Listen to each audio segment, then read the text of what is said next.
Sang nomor penyerat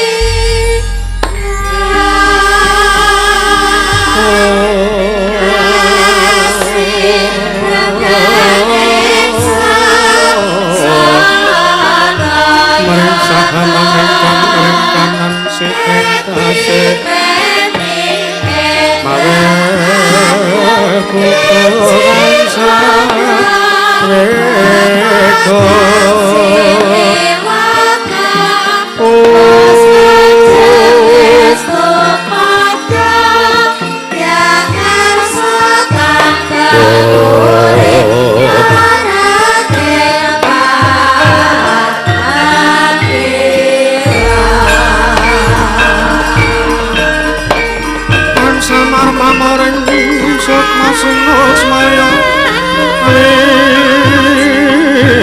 yo ing asepi sinimpen telenging kalbu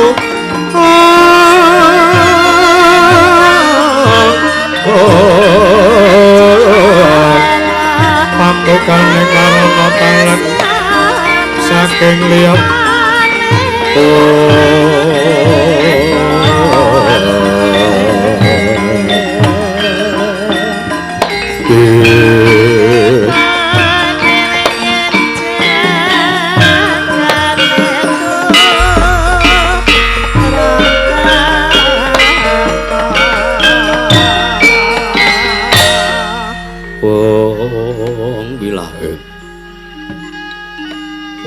Wilahing awi guna mastu Purama Sidhem awi guna mastu Purama Sidhem silat mring jewang jagat karana sirang tandha kawisesaning bisana sono sinambung langing mlebu tumaksih lestantun lambang Buddha Jinandra tutur katela tetula tolat mrih labdeng parabdya ini sudah ngupama prameng niskara karantadya tumiying jaman purwa mangga tekabusananing gebita tangrendeng perlambang matumpa-tumpa marma panggung panggunggung sang merhaning kata sigebyaron tumadining wayang purwa polaganing kandha linarik runtuting basa dongeng ina ngemusu rasa yen inarasaya karaos mula jarwang rasa wandi uruhing diri rasa rumong sang rumangsani pindhane kadojanmu ingkang angelo kaca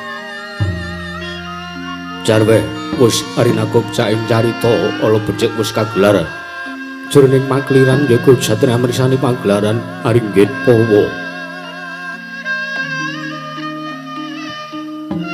Surya Candra Darum yang kartika wis kinurba ketrateng kawasa sahari aratri angdri bawana prateking tuk sina bilir kemandi tempat dadi wetanganing dina sasi amarsi windu kang sarta abad bentuk lantang kartu mangkar toya sineram buntoya jarwah pateng tembiak dadi padang ing kutu-kutu alang atoga burung nunung yang burung toya dadi obrolan tanpa wicalan padang terangan sinari sangbang renang sumber bawani jagat mungguing jagat wetan tuk mungup-mungup mungguing kalingan wukir abang merengangah lamun kaheksi yayah andilat-ndilato bumi saya dangu sumurum sang Hyang Arka katon semeblak kanan kiri ning abang esmu jenar kapur bawan sinaring sang Hyang Basanta tanem dua katon ijo royo-royo amangku gunung enjeng biru moyo-moyo bocah gunung kinemulan gendanu kasih ring pabancana lenggat-lenggut nganti kaya gunung Makutha Mega tarwa taun sedangku soleh kawula dasi dina warsa angupaya buka garap Tegal Sawahi anglur silur tatanan pedhoti sinambi sesendonan sesindenan mikul garu lukune anggiring raja kayane sawane ana pirembagan Samurwangi Sanggang Argasaya dangu saya inggil wis katon melok sinari jagat gunung ing kiblat papat lor kidul wetan kulon sinaring jagat kang samyar bayada arep tejo arep berkekuwung parandhi datan wonten ingkang keduga amadani kuwing praja nagari ing Maespati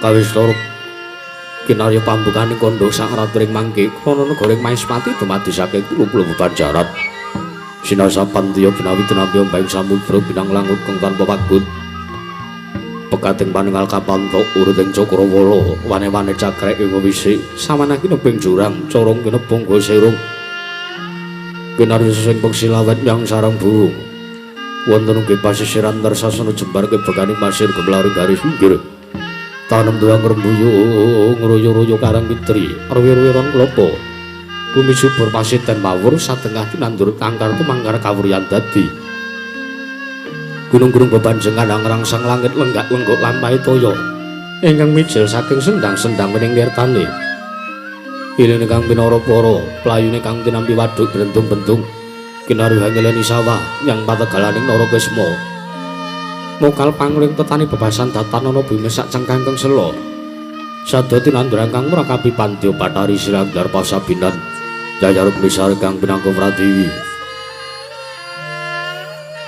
pategal kowe jeneng ngrembuju godhongane ambe kowe nganti kaya manglung manggun pitane pala kependhem pala kesimpar pala gumantung sadotan kujawa cinawi tukulan kemawek sarasane diri ika raja kaya dewen sansaya rembug lamun sang aglare mangunan lampun wanci sarap suri samya bali mring kandange sowang-sowang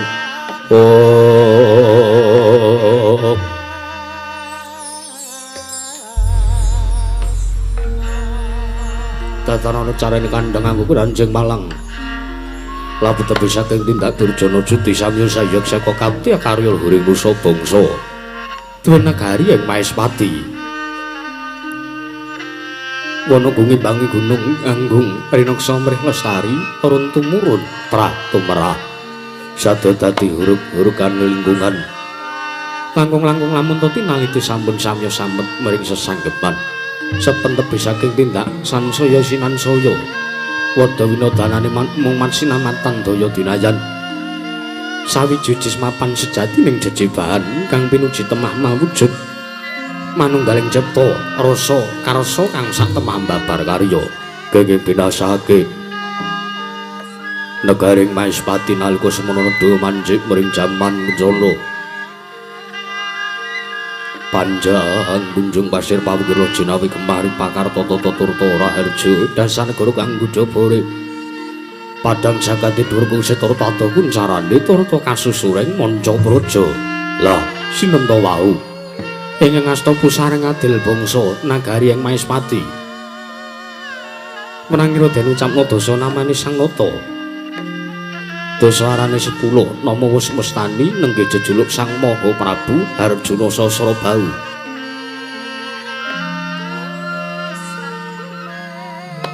nalendra pakuning bumenggung anjejekaken kautaman sak jegelenggang madaring dampar rencana ora mantra-mantra sipating Ubatara ya dewaning katentreman kejawantan nggih Sang Hyang Bathara Wisnu ya Sang Hyang Bathara Suman dinayang-bayang sanjaning para apsara apsari kawis tingal pandir sagung kang samya semewa yayah roping samudring daratan mewah biswanira sangya Nalindra memitran lan Nalindra tetulukaning Sang Prabu Arjuna Sasra muhung ingkang sampun lenggah madaring pasewakan nenggih Nalindra ing nagari ing Binggala jejuluk Sang Prabu Simparawan Sang Prabu Simparawan mengkeraken linggahipun Nalindra ing awon-awon nenggih Nalindra gagah pideksa godhek wong Simbarjojo jejuluk Sang Prabu Srikati parandene mangke ingkang san wonten sakwingking Sang Prabu Srikati nenggih Nalindra ing babak alungga jejuluk Sang Prabu Panji Remong mulan sangya para kalih ingkang samya gandeng pasisiran pamungkasing paseban nenggih Sang Patih Surata ndadosaken kumanggih wijining pandega Sang Prabu Arjuna Sasra ingkang dereng kawedharing lisan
alon neng pasewakan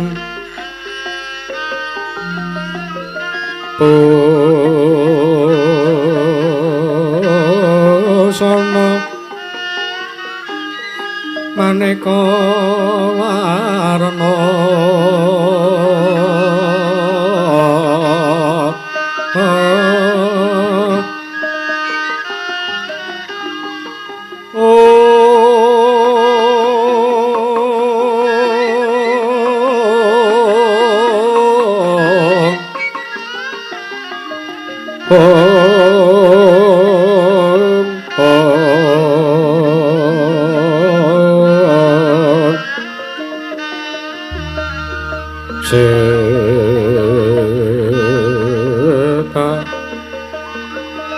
Puspiteng Udyana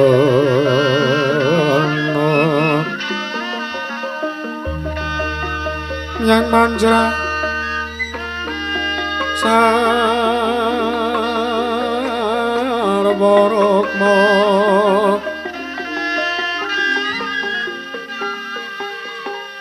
ranggeng maneh lara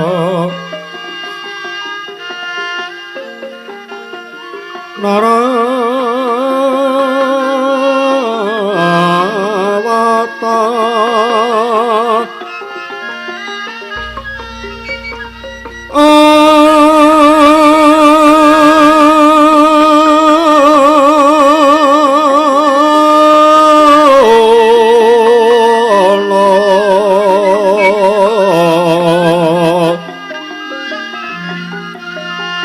Obro prabanya kang sumirat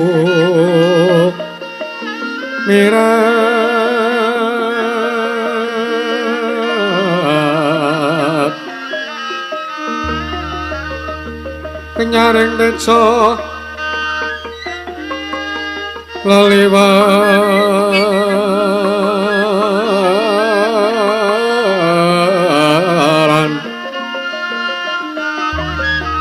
pergi laci sireng dadet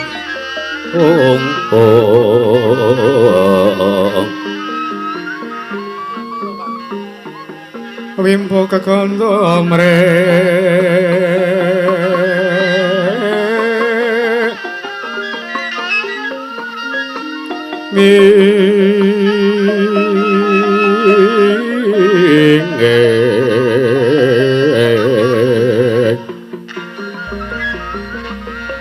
Ati upeng maruta Ati upeng maruta manto separan kang mangambara pongas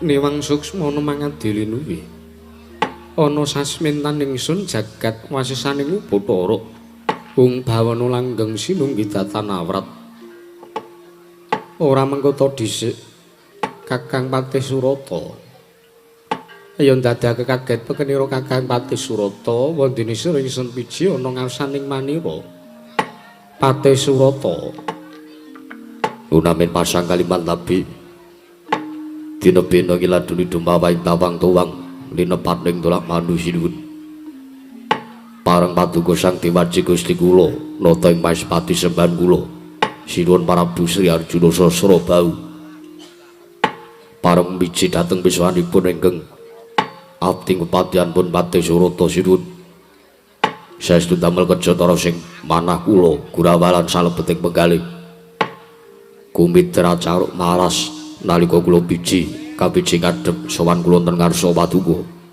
nanging sareng kula nyaket wonten kersanipun Gusti Kuling Maespati raos kula tebih saking raos kemarasan diwaji sembah kula. Parang kula nungsung mawarta nyadong dawuh timbalan paduka Gusti Kuling Maespati kawula nuli. Iya, Pati Surata iya.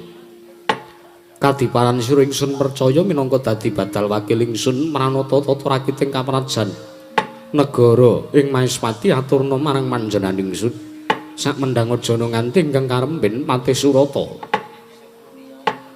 Menawi padukan tanggung tata rakiting kamrajan negari yang Maespati tarna sadetan badhe ngujiwani sinuwun.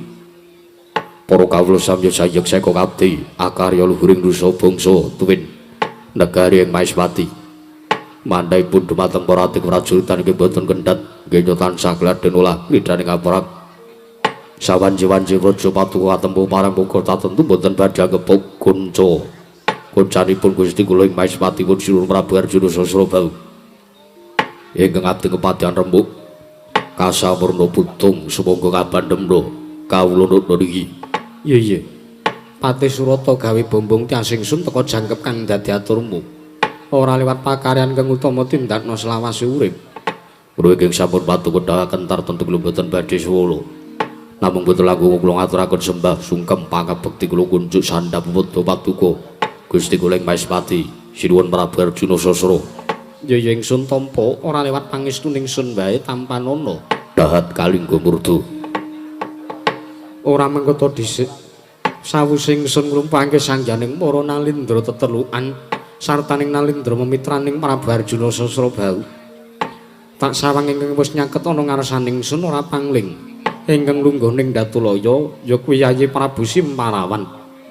Yayi Prabu Binggala.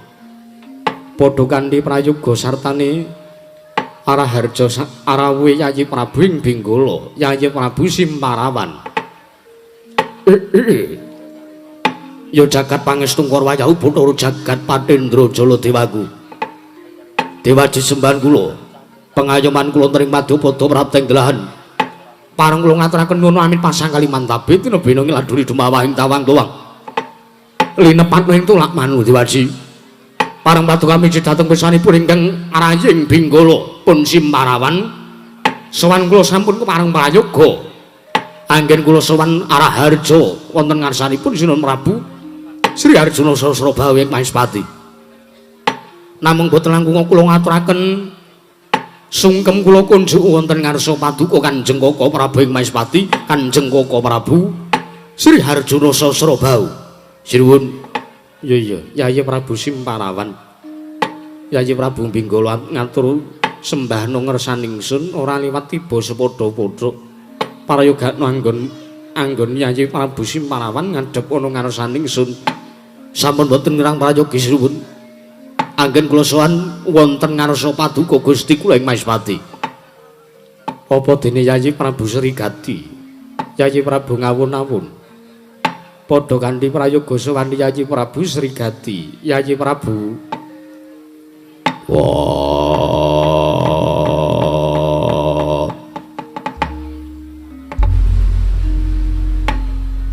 Kepareng aku kapiji sowanku ana kersane Kakang Prabu Sri Arjuna Sasrabau. Biji marang sowanku Saraharja sarta Riyada saka Rupidaya mung aku ngaturake basaku katura Kakang Prabu Arjuna Sasrabau. Iya. Yayi Prabu Srigati tak tampa. Ora liwat pangestuning ingsun wae tanpa nono. Tak gegem dadekake jimat dahat kalingga murda. Prayoga nunggon musuhan Yayi Prabu ing awun-awun kaya wis ora kurang prayoga sowanku Kakang Prabu Arjuna Sasra. Ora pangling ingkang sowan ngabiyantara kaya kadang ingsun Nalindra Babak Ngalungga Yayi Prabu Panjiremong padha kanthi raharja saksuwaning Yayi Prabu Panjiremong Yayi Prabu Babak Ngalungga.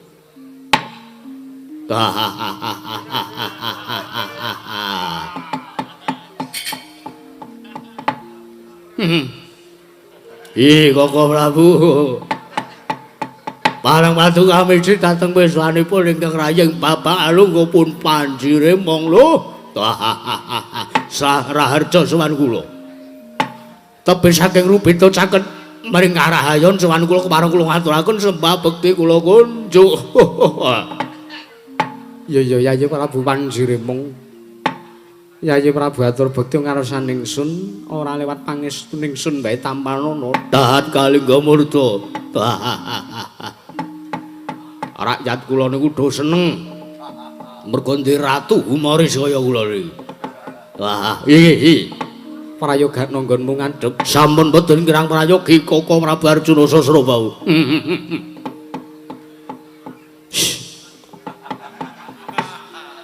Kung bawana langgeng sinunggi datanawrat. Yayi Prabu Simarawan kula wonten dawuh. Mesthi wae gawe kaget. Sotaning tiasang ya para kadang-kadang kunalindra memitran sartane nalindra tetelukan. Jernyataning sun nganakake pasewakan ingkang beneh klanat dhateng ingkang wis kelakon. Yayi Prabu Simarawan.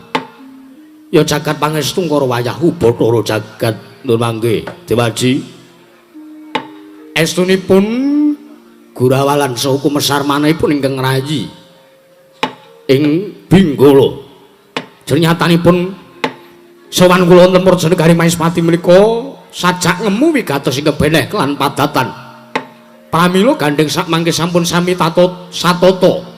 Anggenipun ngawontenaken pasewakan kula suwun kanthi sanget. Kababarna ingkang sejati. Ananging menawi wandi tumraping para kadangsono, Koko Prabu.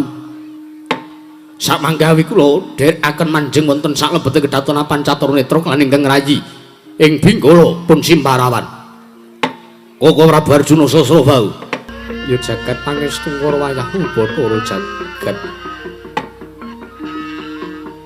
Sak temene manggene Yayi Prabu Simparawan.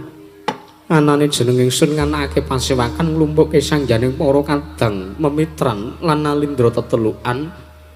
Merga jeneng ingsun bakal nyuwuni guwih sangjaning para kadang ingkang nalika semana Saptari kapungkur jeneng ingsun ing Maespati nampa nawala saka nalindring Magoda ya kuwi Sang Prabu Citrasena.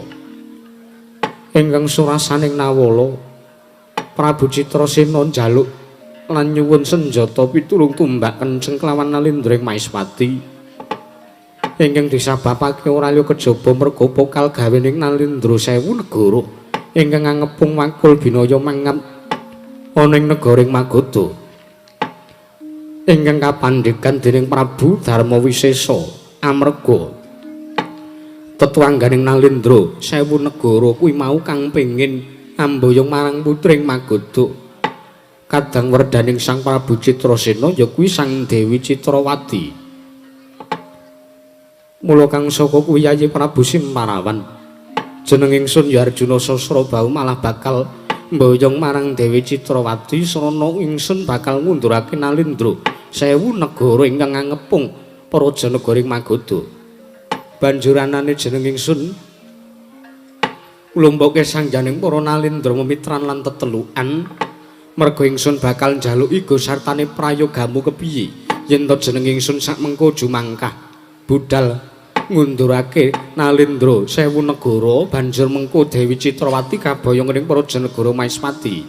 Yayi Prabu Simparawan sakadang ya jagat pangestu karo wayahu Bathara jagat.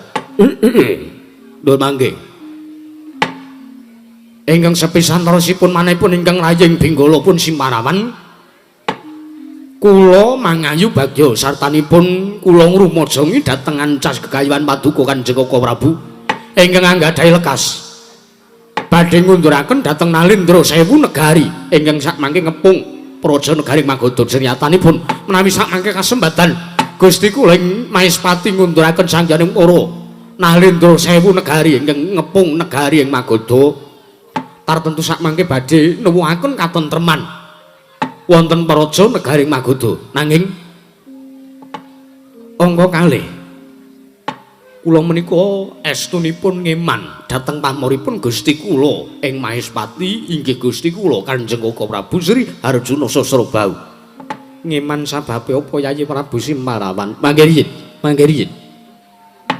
Kula ngeman dhateng derajat lan pamoripun Gusti kula ing Maespati menika kula mboten lila mboten lila menawi paduka Gusti kula Kanjeng Koko Prabu ing Maespati jumangkah piyambak tumindak piyambak badhe ngaturaken dhateng Nalindra Sewu Negari kinarya mboyong Dewi Citrawati jeng nyatanipun mboten pantes. Leripun menapa? Negari Maespati menika nggadahi nayaka, tuwin nggadahi wadyabala, langkung-langkung paduka Kanjeng Koko Prabu menika ugi nggadahi Nalindra memitran. Saha nggadahi Nalindra tetelukan kados ingkang raying Binggala. Tasih ugi wonten Yayi Srigati lan sanes-sanesipun kula nggih katut. Pramila mboten pantes raosipun menawi sakmangke paduka tumindak piyambak jumangkaken suku ngumrembyaken asta piyambak kinarya badhe ngunduraken Nalindra Sewu Negari. Wah, yo pancen bener Kakang Prabu Arjuna Sasrabau. Tak kira ora pantes sartane bakal kucem asmamu. Yen to sampeyan piyambak ingkang jumangkah tumindak ngundurke Nalindra Sewu Negara kinarya mboyong putring Magodaya kuwi Dewi Citrawati. Ya pancen bener aku mangerteni yen to Kakang Prabu Arjuna Sasrabau kuwi durung mengku sawijining wanita ingkang minangka prameswari sing nyandhing marang keprabonmu.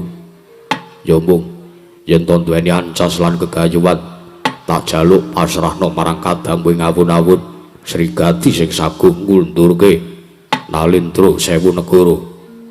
Malah tak kira ora nganti 3 kedheping peninggal Nalindra Sewu Negara mati saka tanganku tak gecek ndase. Sabar. Kok anarkis sampean menika.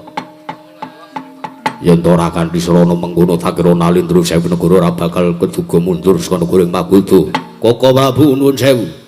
Kula aturi midhangetaken landhahar aturipun ingkang rayi ing Bapak Alungguh. Kula menika estu kula menika ugi Nalindra.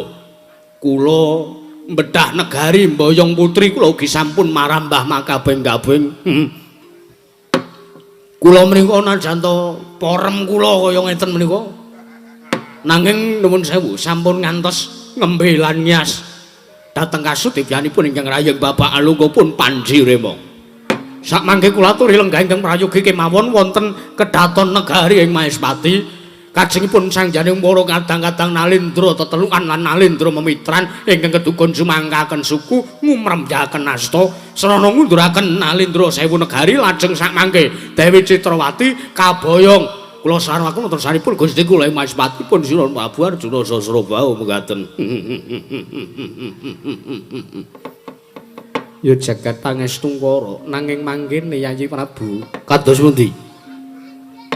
Yen to jeneng ingsun utusan marang Nalindra memitran lan Nalindra tetelukan ewet lan perkewuh rasaning ingsun merga mangkene yen tak kira yen aku ora jumangkah dhewe mengko yen to kasembadan nggon sangjaning para kadang memitran Nalindra tetelukan kelakon mboyong marang Dewi Citrawati mengko mundhak ana tembung ingkang ora gawe kepenak tiasing ingsun. Atur utawi tembung kados pundi Koko Prabu? Mengko mundhak ana wong sing ngundhat. Mengko mundhak ana wong sing matur Prabu Arjuna Sasrabau kae yen to tanpa aku ora bakal kasembadan mboyong marang putri ing Magoda. Mula kang saka kuwi tak kira ora ana ingkang pantes dadi dutaning Nalindra Maespati kejaba mung panjenenganing sun dhewe. Ngaten. Iya. Nggih. Nek ngaten kula mboten badhe wantun. Cumantha lan kula nyentulani rembugipun Kanjeng Koko Prabu ing Maespati. Yayi Prabu Srigati, Kakang Prabu Simparawanova. Ora sah jumangkah, ora sah ngumrembyahake tangan, ora sah jumangkahke sikil. Ora sah budhaling negara Magoda senyatane Sinuwun Prabu Arjuna Sasrabau wis ngendika kang kaya mangkono. Nek cara kula kok etel mawon iki Koko Prabu. Etel kepiye Yayi Prabu Panji Remong? Pun to. Kula aturi masrahaken kula mawon. Niki mboten saking budal. Kula tak budal teng negari Magoda, Nalindra Sewu Negara kula undurne. Sing dipun pandhegani dening sinten wau Prabu Darmawisata. Prabu Darmawisesa. Lah niku Prabu Darma Gandul. Prabu Darma Wisesa menika. Sampun menawi kaliyan ingkang rayi ing Bapak Alungga, kula menika mengke mboten badhe ngundhat. Kula mboten badhe muni tanpa aku ngoten mboten. Kula menika lahir lan batin suwitonsanipun Gusti kula Sira Prabu Arjuna Sasrabau ing Mahispati. Mekaten. Yen to ingsun wis dawuh kang kaya mangkono, prayogane siadi mung kari mendel lan manut wae. Kowe ora saku yang cangkem. Wah, aku ora sudi. Malah wis ta elingke ora usah melu sebo, ora usah melu jejer. Awakmu ireng ngono. Mbah mung isini-sini kedaton. Yo ben ah. Ireng ae sapiku 11 nek. Nyatanipun kula menika namung badhe sak biantun dhateng Sinuwun Prabu Arjuna Sasrabau lho Kakang Prabu. Ora usah. Mengaten dawuh paduka Kanjeng Aka Prabu. Kula namung kantun nderek kemawon. Kula mboten badhe wantun nyentulani rembakipun Kanjeng Koko Prabu Sri Arjuna Sasrabau ing Mahispati. Koko Prabu jagat pangesungkara. Patih Surata kula wonten dawuh. Durung nganti purna anggon ingsun marang kadang-kadang memitran nalindra tetelukan nganake mbaling wancana. Lah kok teka kapir ngalok ing sangya para kawula padha alok yen ta ana satru ingkang laku tapa bebek. Patih Surata marata diageti priksan yen to pancen wong kuwi mau nerak pacak narajang wewaler marata diageti mbalono sowan ngadhep ngarsaning ingsun. Mekaten dawuh paduka kula nedya nyuwun pamit sinuwun. Ya Patih Surata sing ati-ati aja kaya bocah cilik.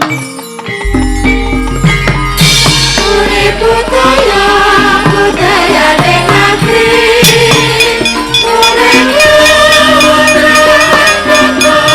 sajroning negara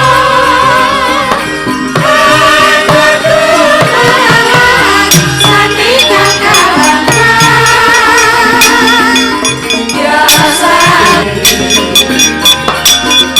memuji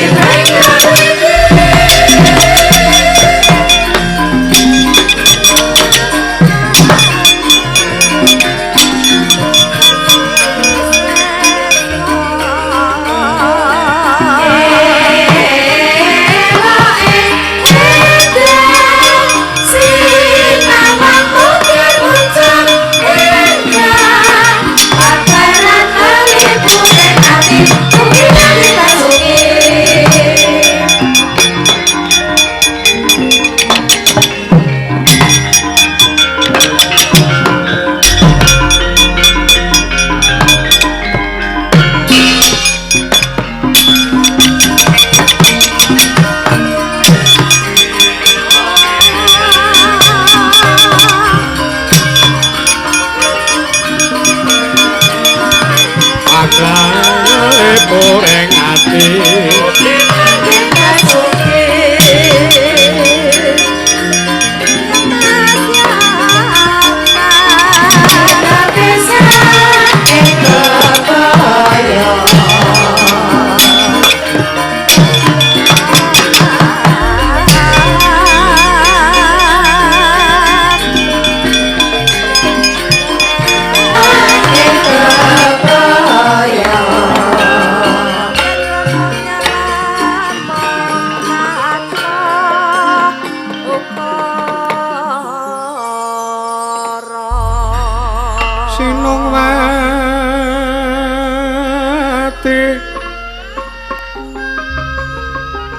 Sinongwati jagat kinari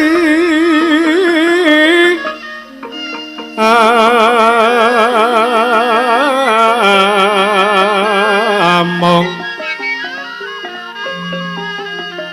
mbak lumembak ombak ing samudra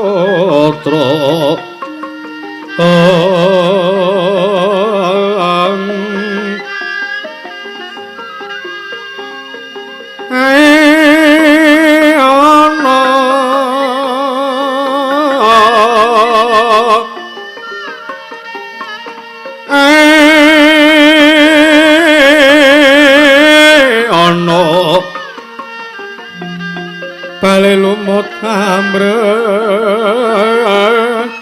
kanggang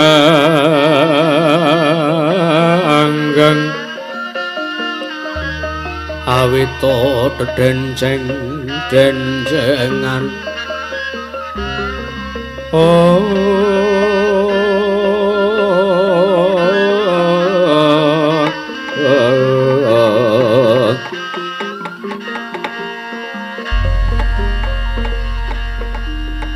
ya jagat pangestu karo wayah Bathara jagat bawana langgeng sinunggi datanawrat Patih Surata kula wonten dawuh apa ya iki ingkang diwastani dening para kawula ingkang padha aluk yen tana nom-noman utawa satra ingkang laku tapa pepe ana ing alun-alun negara ing Maespati atur ing wonten saripun Koko Prabu Si Arjuna Sasrabau sareng kula titi priksa panjanestu lare mriku ingkang lampah tapa pepe tapa brata wonten alun-alun negaring Maespati sinuwun mangkono nggih pramila samangke gandeng sampun kula sawanaken sampun kapiji ngadhep lenggahipun wonten negari ing Maespati samangke kula aturi andang dhateng wigatosipun menapa lare menika lampah tapa pepe wonten ing alun-alun negari ing Maespati iya Patih Surata lungguh keng prayoga sampun boten gerang prayogi ora mengko to dhisik kisana aja ngira ingsun tumambuh yekti saweg sepisan iki ingsun manut jeneng sira kuwi bocah saka ngendi sapa kekasihmu kisana lha ketoke bocah candesa ngono gapite cor kapiji suwun ya aku wis miji kowe mah gambleh wae wong ngapunten kok kula kentene dereng ngapiji sowanipun kok nuname pasang kaliman tabit nebila iki ladune dumawaing tawang-tawang linuputna saking siku dendaning Bathara nuwun mangke sinuwun kepareng paduka amiji dhateng wiswanipun ingkang abdi lan menawi sudya mestani dhateng jasad kula wingking saking pertapan Jati Sarana kulat majanipun Kanjeng Rama Penemban Suwandagni Pandhita ing Jati Sarana ingkang sakmangke mapan wonten ing Gunung Jati Sarana kula pun Bambang Sumantri sinuwun Bambang Sumantri kang dadi kekasihmu lakar kasinggihan mekaten ya banjur apa to kang dadi wigatine jeneng sira sawanana ngarsaning sun sadèrèngipun kula matur ingkang langkung kathah wonten ngarsanipun Gusti kula Sang Dewaji Maespati kepareng kula ngaturaken sembah sungkem pangabekti kula kunjuk Dewaji sembahan kula ya ingsun tampa ora liwat pangestuning sun wae tampanana Sumantri dahat kalingga murda sampun kepareng kula bundya karya jimat paripendayana ing kasantosan sinuwun apa kang dadi wigatine sajak semune jeneng sira anggonmu sowan ana ngarsaning sun ana wigati ingkang prayoga kepareng kula matur sanipun Sang Dewaji jriyata kula sampun kapasraken Purbawasesa badhe matur kula ngaturaken panuwun ya tiba sepadha-padha ingkang sepisan kula ngaturaken sembah sungkem pangabekti kula kunjuk sandhap pepada Gusti kula ing Maespati ndungkap angka kalih kula nyuwun lumebering sesamudra pangaksami wondene kula wantun lan kula lancang laku tapa pepe wonten ing alun-alun negari ing Maespati lajeng menapa ingkang dados sabab kula lampah tapa pepe wonten ing alun-alun negari Maespati sinuwun kula namung badhe nyuwun palimarmaning jawata sakmangke kula arsa suwita nglebur tapak asta kula nyuwun pun dadosaken perjurit utawi nayaka wonten praja negari ing Maespati mangkono Sumantri lakar kasinggihan mekaten dadi anane jeneng sira laku tapa pepe ning alun-alun negara ing Maespati merga nenutur ngersaning dewa supayane dewa paring pepadhang ana ngarsaning sun wekasan jenenging sun junjung marang derajatmu minangka prajurit ana ing Prajanegara Maespati inggih. Dasarmu apa? Teko kowe kepengin dijunjung sartane kowe kepengin kapatah dadi prajurit Maespati. Nuwun sewu, awon-awon kula menika nadan Atmaja pertapan saking Gunung Jatisarana. Nadan kula Atmaja Pandhita Gunung. Eling-eling kula menika putraning pendhita tartentu kula sawan wonten negaring Maespati menika kula ugi kinantenan kasekten guna kaprawiran Aji Japa mantra lan guna kasantikan sinuwun. Pramila kula wantun sak mangke lancang matur kula arsa swita wonten ngarsa paduka kepengin dados prajurit ing Maespati. Mekaten sinuwun. Iya jagat pangestungkara. Sumantri kula wonten maring adhawuh. Sareng ingsun midhanget apa kang dadi aturmu, aja gelo, aja kaduk ati kajeron manampa atimu. Yen to jeneng ingsun midhanget kang dadi aturmu miturut panjenenganing ingsun jeneng sira kuwi duweni rasa ingkang kongas. Kongas liripun kados pundi? Merga wong digdaya kuwi ora bakal gelem sartane ora bakal trima yen to dheweke diarani wong kang duweni kadigdayan. Teges jeneng sira anggone matur keng kaya mangkono mau duweni dasar lan gunakake adhedhasar adigong yang adiguna. Banjur apa kira-kira aturmu mau iso ndak percaya? Kula kinten paduka mboten badhe gelo lan mboten badhe kuciwa. Menawi sampun pirsa lan nyumurupi kridhanipun ingkang abdipun Sumantri sinuwun Prabu Arjuna Sasrabahu jagat pangestungkara. Yayi Prabu Simparawan kula wonten dawuh Kaka Prabu. Tak kira yen to panjenengan ingsun ora ana lupute yen to utusan marang Bambang Sumantri sak perlu nuruti apa kang dadi panjaluk ingsun lan gegayewan ingsun ingkang wis ndak aturake mau. Lho Sewu. Ateges paduka menawi nyuwun iga kados ngatun sanipun ingkang rayi ing Pinggala. Paduka Kanjeng Kaka Prabu badhe utusan dhateng lare menika kinarya ngunduraken Alendra Sewu Negari. Ya mestine mangkono. Walah dalan nuwun sewu, nuwun sewu. Nuwun sewu. Sampun ngantos ing sak mangke lare menika namung badhe damel kucem asmanipun Gusti kula. Inggih, kadang kula ing Maespati sesembahan kula Kaka Prabu Sri Arjuna Sasrabahu. Sababe apa sira matur kang kaya mangkono? Mangke riyin. Lare menika dereng kantenan sagedipun pitados menapa mboten ingkang dados aturipun. Teka sak mangke paduka lajeng pitados kemawon dhateng aturipun lare menika. Ya menawi mangke kasembatan ngunduraken Alendra Sewu Negari. Nanging menawi mangke lare menika malah modar, malah kawon nalikanipun mapan ing pabaratan ngunduraken Alendra Sewu Negari sinten ingkang kapitunan? Mesti mawon tiyang sepuhipun lare mriku sinten wau ngendikanipun Begawan Suwandagni. Nah niku si Suwandagni niku. Menawi majanipun dumugining tewas, tartentu anutuh. Lan boten narimaken dhateng pejaipun atmajanipun inggih menika pun Bambang Sumantri menika. Sampun. Menawi ndaraturipun ingkang rayipun Simparawan, lare menika boten sah dipun tampi pasuwitanipun. Menawi badhe dipun tampi pasuwitanipun, sampun dipun papanaken wonten ing sakwingking ngedaton kemawon. Apa ora prayoga yen to jeneng ingsun neter marang katrimaning uripe Bambang Sumantri. Srinyatane jeneng ingsun iki wenang murba lan masesa nanging ingsun moh yen to dipurba, ingsun moh yen to diwasesa. Oh, nggih pun, nggih pun. Lah monggo menawi badhe gelo awit lare menika monggo kemawon. Sumantri kula wonten dawuh.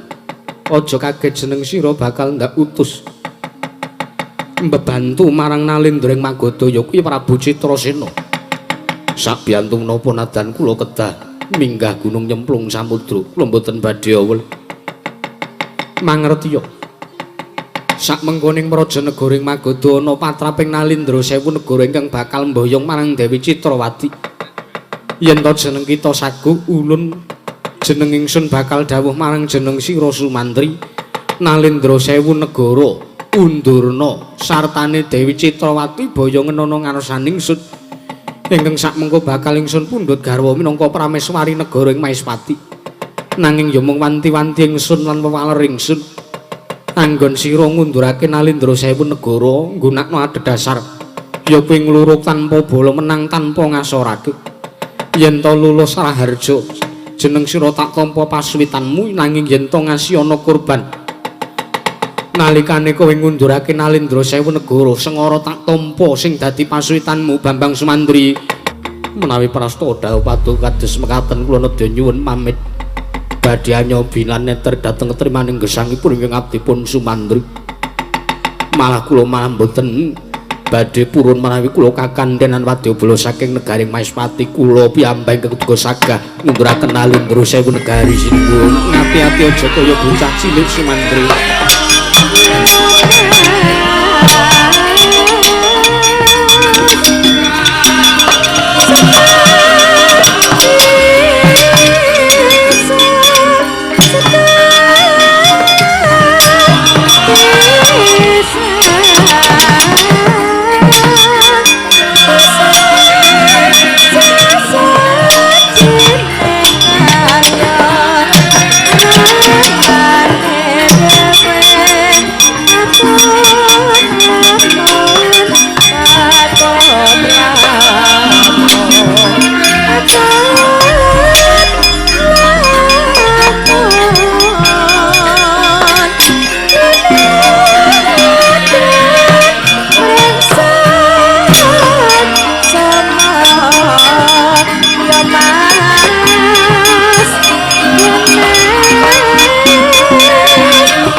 Yayi Prabu Simparawan sajak kogelan atine.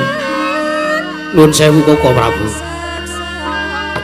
Mboten kula kados pundi manahipun ingkang Rayeng Benggala. Ing antasipun sangjaning para kadang Nalindra memitran lan Nalindra tetelukan kemawon badhe sakbiyantu lan sumedya dados utusanipun Gusti kula ing Maespati mboten pun keparengaken.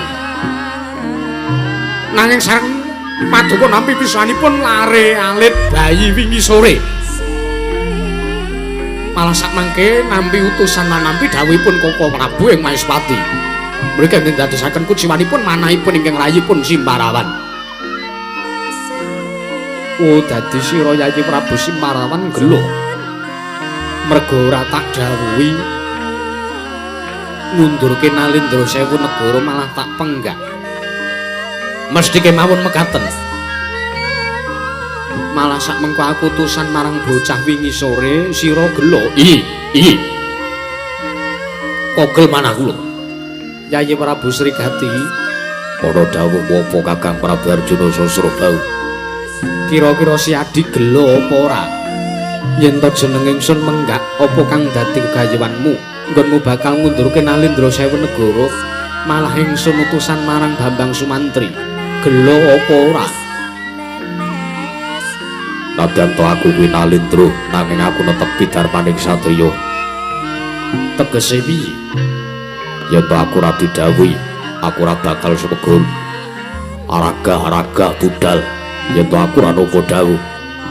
Tegese aku ora gelo. Aku nampa lila legawa lair lan batin. Yen to ora didhawuhi, budal. Mune Praja Negara Magunda ngundurke Nalindra Sewu negara. Si Adi ora gelo, babar pisan ora. Yayi Prabu Panjire monggo wonten dawuh. Mbok ya sing sareh. Boten saged. Boten saged. Kados pundi Koko Prabu? Apa si Adi gelo yen ora nampa dawuh ingsun? Nek kula mboten. Kula mboten didhawuhi niku malah kula penak. Ngoten. Lire kepenak. Lah kula mboten tumindak napa-napa kula entuk mangan entuk bayar ngono. Kula mboten didhawuhi. Kula malah remen. Awit menawi kula kadhawan bidhal wonten negari Magoda tartemtu kula kedah perang. Kula ora sudi perang. Perang niku kesel. Entek tenaga. Yo nek menang, nek gak. Nggih to Kakang Prabu? Yo. Lah mula nek enten wong sing gelo. Mergo ora didhawuhi malah utusan karo wong liya. Nek enten wong sing gelo mergo perkawis ngoten niku teges wong sing urung iso mikir dewasa niku pikirane sing kaya bayi wingi sore. Piye? Muri piye cangkemmu? Muni piye? Kowe ngarani Ratu Bengkolo. Pikirane kaya bayi wingi sore ngono piye? Lah kula mboten ngarani sampean kok. Nek sampean rumangsa nggih monggo mawon ngoten. Anggepe apa? Aku gelo mergo aku ora iso asung Darma nang ngersaning Sinon Prabu Sri Arjuna Sasrabau. Kowe malah nyentulani rembuku. Sampun. Ora sah guguntukan. Nek arep larani pancire wong ungsuhmu Sri Gati. Ya wis. Menengaten Koko Prabu. Kula nglenggono lahir lan batos. Kula mboten sida gelo. Lah. Wah, bayi tenan molak-malik pikirane. Kula mboten siyos gelo. Sida gelo karepmu ras. Sida gelo ya sak karepmu. Waduh. Malah tak utus supaya ning Rumaja iki marang lakune Bambang Sumantri ning tak jaluk. Kados pundi? Wadyabala saka negara Maespati supaya ning ngraketi kahanan Paraja negara Maespati aja nganti ana dom sumuruping tirtenging mojol saka slaning garu. Kabeh wae tak jawi mangkono. Lah ngatur ingkang raying Bengkala nyuwun pamit. Sing ati-ati aja kaya bocah cilik. Kakang Prabu Sri Arjuna aku njaluk pamit. Yayi Prabu Sri Gati ngati-ati. Kula nyuwun pamit Koko Prabu. Ya sing ati-ati kabeh wae aja kaya bocah cilik. Sembah kowe ingkang nderekake laku jantramu.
Arsa Sangata Kondher angedhaton jeluk saking Damparsana kinapit gambaran gading.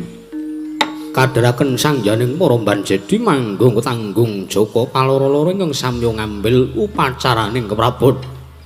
Kawisna saking mandura tindaknya Sang Sri Naranata lamun Cinandra candran kadya dewa kairing widodara widodari.